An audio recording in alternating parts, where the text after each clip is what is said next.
Para fazer marcadores de página em Killing Paper, nós vamos utilizar formas básicas do Killing. Eu já ensinei essas formas em um vídeo que você encontra aqui no canal, chamado 22 formas em Killing Paper.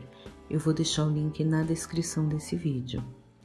Nós vamos fazer formas básicas de gotinhas e de círculos vazados para fazer borboleta, coração e florzinha.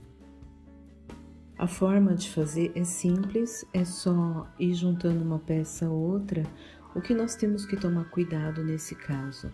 O excesso de cola, ele pode não dar um acabamento bonito, a cola fica transparente depois que ela seca, mas muita cola pode dar um acabamento feio no seu trabalho.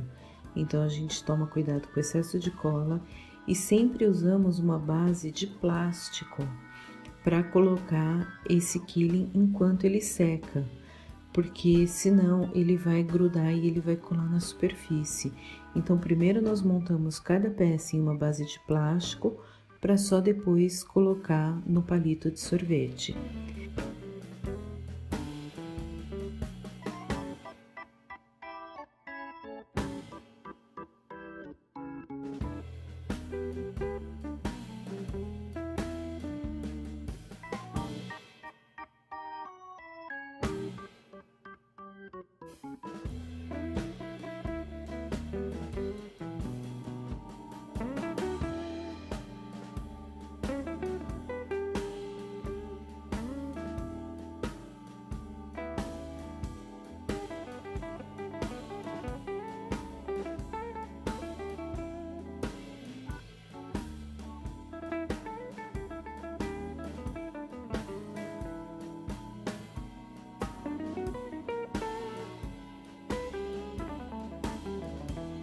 E esse palito pode ser bem simples, você pode escrever, se você gosta de lettering, você pode escrever alguma coisa no palito, ou pode colorir também ele com tinta acrílica.